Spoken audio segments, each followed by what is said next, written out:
could cause could slightly water down the intent of RA 10351. So we hope that these comments are considered, Honorable Chair. So we will be submitting a position paper with all of these points considered. Thank you. Thank you for that. We'll call on Health Justice Philippines, Attorney Laperal. Good morning, Mr. Chair. We join our partners in civil society in urging the Senate to reject House Bill 11360. But first, we are grateful for the commitments made by the Honorable Chair today. And we also support the move to impose a flat tax on all vapor products, regardless of nicotine content. We recognize this as a step forward. But as earlier recommended by Dr. Limpin, it should go hand in hand with harmonizing tax rates across all tobacco products. All of these products are harmful and should be taxed accordingly. The principle is that to be effective, tobacco tax systems and administration must be efficient, predictable, and easy to enforce. And also following this principle, we do express our objection against the alternating tax rates, which is also present in the vape provisions of the bill. Far from promoting efficiency, the proposed alternating tax increases complicate what is straightforward fiscal policy, and it increases the likelihood for misreporting, underdeclaration, or compliance delays. We reiterate that retaining a uniform annual rate or inflation index mechanism would reduce administrative burden and safeguard against any manipulations. Your Honor, we also want to caution against this because we saw in the proposal that there is a delegation to the President of the power to raise excise taxes. The Constitution allows such delegation only for tariffs and duties, not for internal revenue taxes.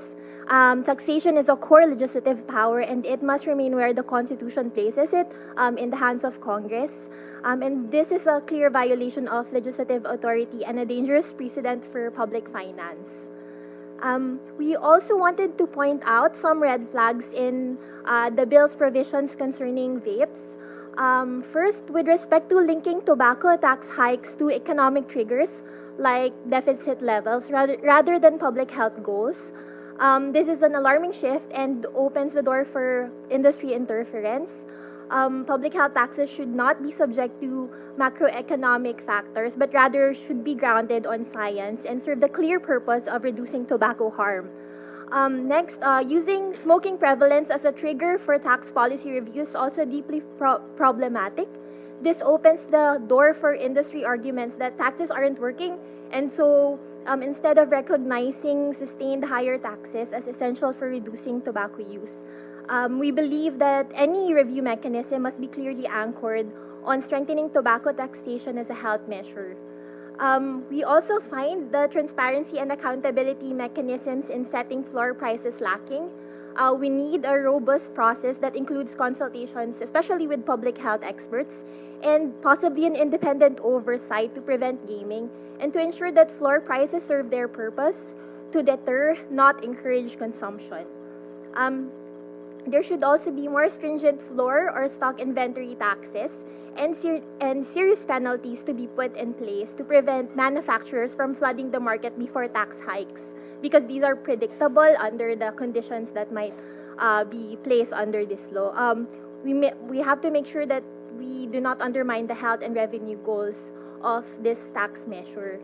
Finally, Mr. Chair, as mentioned by Dr. Anton, we do notice the proposed revenue allocation in the bill, and it reduces the funding. We are afraid that it reduces the funding for universal health care and redirects it to sectors less directly linked to health outcomes.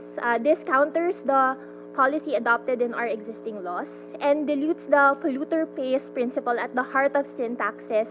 That is that revenues from these harmful products must prioritize the health systems burdened by their impact.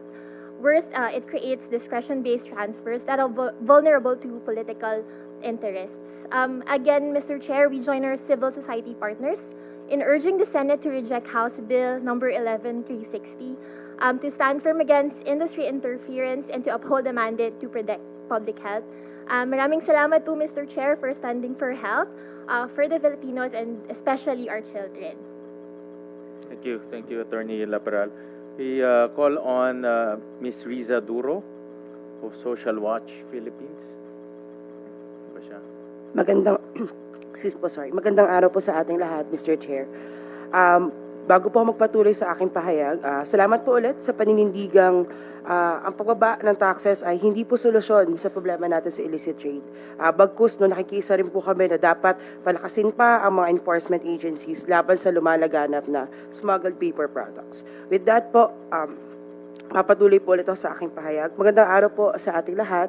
Maikling pakilala po, ang Philippine Smoke-Free Movement ay isang pambansang koalisyon na binubuo ng mahigit 100 organisasyong sama-samang nagsusulong na isang smoke-free at vape-free na Pilipinas. Isang bansa kung saan ang bawat mamamayan, lalo na ang kabataan, ay ligtas mula sa panganib ng paninagarilyo at paggamit ng vape. Isang karangalan po para sa amin na makiisa sa mahalagang laban na ito at pagbigay suporta sa ating patuloy na advokasya kontra sa lumalalang problema ng paninagarilyo at vaping sa bansa. Ako po ay narito ngayon, Mr. Chair, upang basahin ang pahayag ng isa naming kabataang leader, isang tinig ng pag-asa, isang tagapagtanggol ng mas malusog na pamayanan, at isa ring biktima ng second-hand smoke. Ang kanyang kwento ay paalala sa ating lahat kung bakit kailangang ipaglaban ang bawat hakbang tungo sa proteksyon ng ating kalusugan at ang susunod na henerasyon. Narito po ang kanyang pahayag at panawagan. Ako po si Shaina Fernandez, isang kabataang leader mula sa Valenzuela City, miyembro ng Philippine Smoke-Free Movement Youth at isang biktima ng second-hand smoke. Bata pa lamang ako nang magkasakit dahil sa paninagarilyo ng mga taong nasa paligid ko. Paulit-ulit akong dinala sa ospital, hindi dahil sa sarili kong bisyo, kundi dahil sa usok na sapilitang pinasingkot sa akin ng iba. At ngayon, muling nakataya ang kalusugan ng libo-libong kabataan tulad ko dahil sa House Bill 11360 o Syntax Sabotage Bill. Kaya't buong lakas kaming nananawagan kay Senator Win Gatchalian. Magpahayag po kayo ng malinaw, matapang at matibay na paninindigan laban sa anumang probesyon ng HB 11360. Mr. Chair, kayo po mismo ay dating alkalde ng Valenzuela City, isang lungsod na kinilala ng Department of Health noong 2021 bilang modelo sa mahigpit at makataong patakaran laban sa paninigarilyo.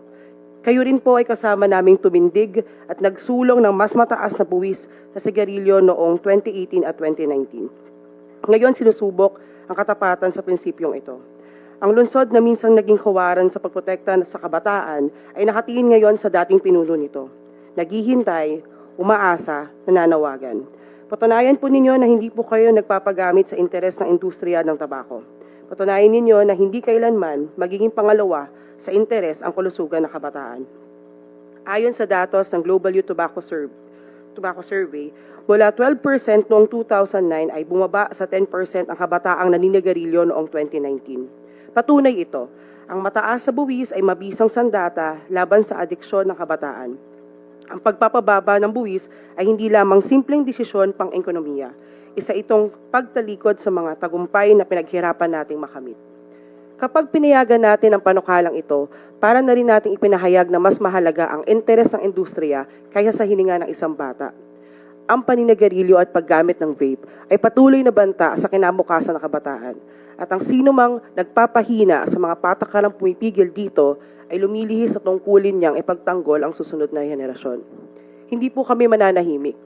Hindi namin tatanggapin na isakripisyo ang aming kalusugan at kinabukasan kapalit ng tubo ng mga kumpanyang responsable sa sakit, adeksyon at kamatayan.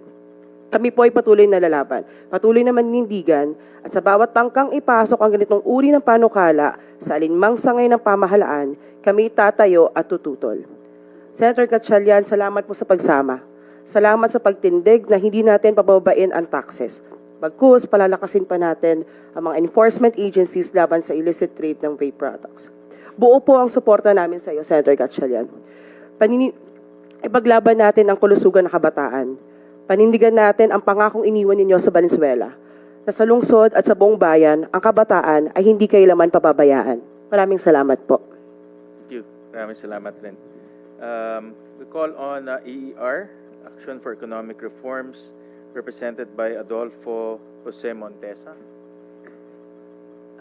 Good morning, Mr. Chair and members of this committee. With your kind indulgence, we'd like to read a prepared statement supported by just a few slides. I won't take more than a few minutes of your time. Go ahead. So as we